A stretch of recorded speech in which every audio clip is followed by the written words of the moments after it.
হাদিস শরীফে আল্লাহ রাসূল বলেছেন, তোমাদের মধ্যে যে নেতা, তার নেতৃত্ব সম্পর্কে আল্লাহর কাছে জবাব দিতে হবে। আমরা বর্তমান পৌরসভার নিয়ম মতো দেশটাকে বিভিন্ন ভাগে বিভক্ত করা হয়। কোনো কোনো দেশকে কয়েকটা প্রদেশে বিভক্ত করা হয়। আবার কোনো কোনো দেশে প্রদেশ ছাড়াওই কয়েকটা বিভাগে বিভক্ত করা হয়। কোনো কোনো দেশে বিভাগ ছাড়াই দেশকে কতগুলি জেলায় বিভক্ত করা হয়। জেলাগুলিকে আবার বিভিন্ন উপজেলায় বিভক্ত করা হয়। উপজেলাগুলিকে আবার ইউনিয়নে বিভক্ত করা হয়। ইউনিয়নগুলিকে আবার এই ওয়ার্ডে বিভক্ত করা হয়। অবস্থাটা বুঝে থাকলে এবার বলুন, একটা ওয়ার্ডের মেম্বার যিনি, তিনি তার ওয়ার্ডের জনগণের নেতা কিনা? নেতা। একটা ইউনিয়নের চেয়ারম্যান যিনি, তিনি তার ইউনিয়নের জনগণের জন্য নেতা কিনা? নেতা। একটা জেলার ডিসি যিনি, তিনি জেলার সমস্ত জনগণের নেতা কিনা? একটা বিভাগের গভর্নর যিনি, তিনি বিভাগের সমস্ত জনগণের নেতা কিনা? একটা দেশের প্রেসিডেন্ট অথবা প্রধানমন্ত্রী যিনি, তিনি সারা দেশবাসীর নেতা কিনা? নেতা। এটা বুঝার পরে এবার বুঝেন, হাদিস বুঝেন। আল্লাহ রসুল বলেন, তুমি যে স্তরের নেতা হয়ে থাকো না কেন, সেই স্তরের জনগণকে হালাল পথে পরিচালনা করেছ দুনিয়াতে না হারাম পথে পরিচালনা করেছ, আল্লাহর দেওয়া বিধান তোমার অধীনস্থ জনগণের উপর প্রয়োগ করেছ কিনা, সেই ব্যাপারে তোমাকে কাল হাসরের মাঠে আল্লাহর আদালতে আসামির কাঠগড়ায় দাঁড়িয়ে জবাবদিহি করতে হবে। ওয়ার্ড মেম্বারকে হাসরের দিন আল্লাহর কাছে জবাব দিতে হবে, তোমার ওয়ার্ডে কতজন নারীকে বেপরদা চলতে দিছ? তোমার ওয়ার্ডের কতজন পুরুষকে বেপরদা জীবনযাপন করতে দিছ? ইউনিয়ন চেয়ারম্যানকে কিয়ামতের দিন আল্লাহর আদালতে আসামির কাঠগড়ায় দাঁড়িয়ে জবাব দিতে হবে, তোমার ইউনিয়নে কতজন চোরকে জীবনভর চুরি করার সুযোগ দিয়ে রেখেছ? তোমার ইউনিয়নের কতজন বদমাশকে সারা জীবন বদমাশি করার সুযোগ দান করেছ? ডিসি সাহেবকে কিয়ামতের দিন জেলার সমস্ত জনগণ সম্পর্কে হালাল পথে পরিচালনা করেছ, আল্লাহর বিধান প্রয়োগের মাধ্যমে হালাল হালাল হালাল জীবনযাপনের ব্যবস্থা দিয়েছ না হারাম পথে জীবনযাপন করার সুযোগ করে দিয়েছ? ডিসিদেরকে হাসরের মাঠে আল্লাহর আদালতে আসামির কাঠগড়ায় দাঁড়িয়ে জবাব দিতে হবে। আর যারা দেশের প্রেসিডেন্ট অথবা প্রধানমন্ত্রী, তিনি কতগুলি জেলার নেতা, কতগুলি ইউনিয়নের নেতা, ওয়ার্ডের নেতা না সারা দেশের নেতা? আল্লাহ রসুল বলেন, সারা দেশের নেতারা আল্লাহর বিধান প্রয়োগে শান্তিপূর্ণ দেশ শাসন করেছ না আল্লাহর বিধানকে ডিনাই করে দেশে চুরি চামারি জিনা বদমাশি খুন খারাপি সন্ত্রাসী কর্মকাণ্ড চালিয়ে রেখেছ? এই ব্যাপারে কাল হাসরের মাঠে আল্লাহর আদালতে আসামির কাঠগড়ায় দাঁড়িয়ে প্রত্যেকটা দেশের শাসনকর্তাকে জবাব দিতে হবে।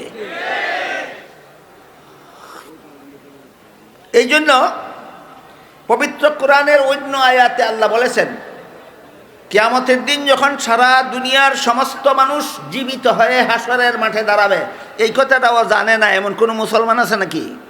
আমার তো মনে হয় নাই। কিয়ামতের দিন সারা দুনিয়ার সমস্ত মানুষ জীবিত হয়ে যখন হাসরের মাঠে দাঁড়াবে, নীরব নিস্তব্ধ হয়ে থাকবে হাসরের মাঠ। কারো কথা বলা দূরের কথা, টু শব্দটা উচ্চারণ করার সাহস থাকবে না। সেই নীরবতায় ভঙ্গ দিয়ে আল্লাহ পাক রব্বুল আলামিন সর্বপ্রথম প্রশ্ন করবেন, লিমানিল মুলকুল ইয়াউম, আজকের শাসন ক্ষমতা কার? আয়াতের ব্যাখ্যায় তাফসীরের কিতাবে লিখেছেন, হাসরের মাঠে আল্লাহ সর্বপ্রথম শাসন ক্ষমতার প্রশ্ন করবেন কেন? বুঝতে পারতেছেন কথা? তাইলে হাসরের মাঠের নীরবতা ভঙ্গ দিয়ে আল্লাহ সর্বপ্রথম যেই প্রশ্ন করবেন, এটা কি ঈমান আমল ইবাদত বন্দেগীর প্রশ্ন না শাসন ক্ষমতার প্রশ্ন? হ্যাঁ, লিমানিল মুলকুল ইয়াউম, আজকের শাসন ক্ষমতা কার? প্রশ্নের জবাব কি হবে এটা একটু পরে আমরা শুনি।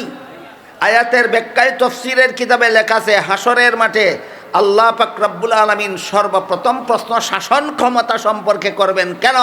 তার কারণ হলো, দুনিয়াতে কিছু শাসনকর্তা সামান্য এক টুকরা জমিনের শাসনকর্তা হইয়া আল্লাহর বিধান লঙ্ঘন করে মন গড়া বিধান মতো দেশ শাসন করে দেশের চুরি চামারি খুন কারাবি বসন্ত্রাসী বদমাশি সব চালু রেখেছিল, এদের শাস্তি কত ভয়ঙ্কর হবে এই দিকে ইঙ্গিত করার জন্য আল্লাহ সর্বপ্রথম হাসরের মাঠে শাসন ক্ষমতা সম্পর্কে প্রশ্ন করবেন। বুঝে থাকলে এবার বলুন তো, হাসরের মাঠে আল্লাহ সর্বপ্রথম প্রশ্ন করবেন কোন ব্যাপারে? শাসন ক্ষমতার ব্যাপারে। লিমানিল মুলকুল ইয়াউম, আজকের শাসন ক্ষমতা কার? কেউ জবাব দিবে দূরের কথা, টু শব্দ বলার সাহস পাবে না। তখন আল্লাহর প্রশ্নের জবাবে আল্লাহ নিজেই বলবেন লিল্লাহিল ওয়াহিদিল কাহ্হার, মহারাগে রাগান্বিত আল্লাহর জন্য একমাত্র আজকের শাসন ক্ষমতা। এর আগে আর একটা কথা ক্লিয়ার করি, দুনিয়ার জীবনে কিছু মানুষ কোনো দেশের শাসন ক্ষমতা পেয়েছিল, পেয়ে আল্লাহর বিধান বাস্তবায়ন না করে আল্লাহর বিধানে শান্তি নাই বলে মন গড়া বিধানে দেশ শাসন করেছিল, এদের শাস্তি কত ভয়ঙ্কর হবে এটা বুঝাবার জন্য হাসরের মাঠে আল্লাহ সর্বপ্রথম শাসন ক্ষমতার প্রশ্ন করবেন। এখানে আবার প্রশ্ন জাগে, তাহলে আল্লাহ যে পৃথিবীতে বিভিন্ন দেশের শাসন ক্ষমতা কোনো মানুষকে প্রদান করেন, সেই দেশের মালিক কি যাকে শাসন ক্ষমতা বানান সে হয়?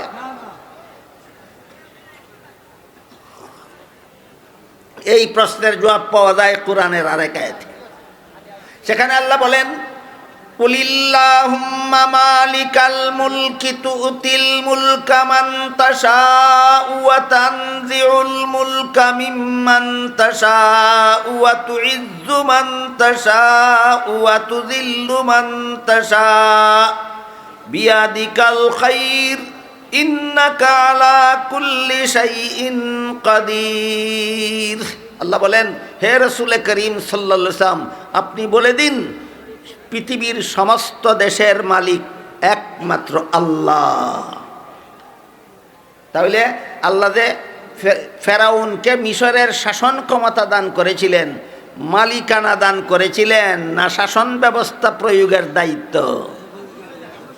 নমরুদকে যে আল্লাহ ইরাকের শাসন ক্ষমতা দান করেছিলেন, মালিকানা দান করেছিলেন না দেশ শাসনের দায়িত্ব? কাজে এখান থেকে আমরা মনে রাখি, পৃথিবীর কোনো দেশের মালিকানা আল্লাহ কোনো মানুষকে কখনো দেন না। যত দেশ পৃথিবীতে জন্ম হবে, স্বাধীন হবে, যত দেশ বা পৃথিবীর মানচিত্রে দেখা দিবে, আল্লাহ বলেন সকল দেশের মালিকানা আল্লাহর। দেশের মালিকানা কোনো প্রেসিডেন্টের নয়, দেশের মালিকানা কোনো রাজা বাদশার নয়, দেশের মালিকানা কোনো মন্ত্রী প্রধানমন্ত্রীর নয়। আল্লাহ পরিষ্কার ভাষায় বলেছেন কুলিল্লাহুম্মা মালিকাল মুলক, পৃথিবীর সমস্ত দেশের মালিকানা একমাত্র আল্লাহর। যেমনভাবে সারা দুনিয়ার সমস্ত সম্পদের মালিকানা আল্লাহর। আপনারা কি জানেন দুনিয়ার সমস্ত সম্পদের মালিকানা কার? একমাত্র আল্লাহর। এই কথাটা আল্লাহ কোরআনের অন্য আয়াতে বলেছেন। আল্লাহ বলেন ওয়ালিল্লাহি খাযাইনুস সামাওয়াতি ওয়াল আরদ, আসমান জমিনে যত ধন সম্পদের ভান্ডার আছে সবগুলির মালিকানা আল্লাহর। তাহলে আমরা যত ধন সম্পদ উপভোগ করি, ব্যবহার করি, মালিক হইয়া না বুক দখলের অধিকার পাইয়া? বুক দখলের অধিকার পাইয়া। সারা দুনিয়ার সমস্ত সম্পদের মালিক আল্লাহ, আমাদেরকে বুক দখলের অধিকার দিয়েছেন ইচ্ছা মতো বুক করার জন্য নয়, আল্লাহর বিধান মতো বুক করি কিনা পরীক্ষা করার জন্য। বুঝাতে পারলাম?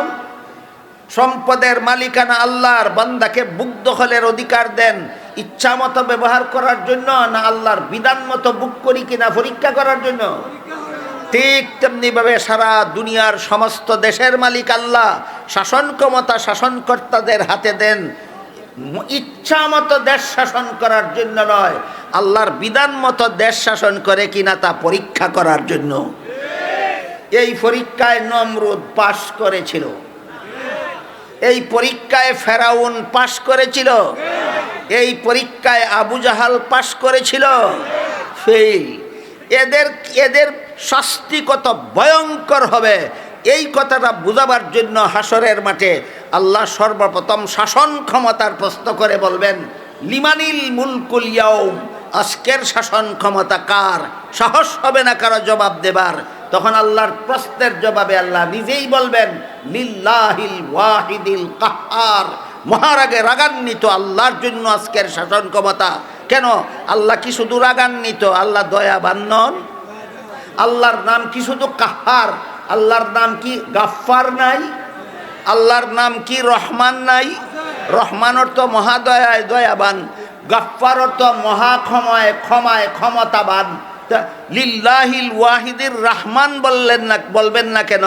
লিল্লাহিল ওয়াহিদিল গাফফার বলবেন না কেন? হাসরের মাঠে শাসন ক্ষমতার প্রশ্নের জবাবে আল্লাহ লিল্লাহিল ওয়াহিদিল কাহ্হার বলবেন কেন?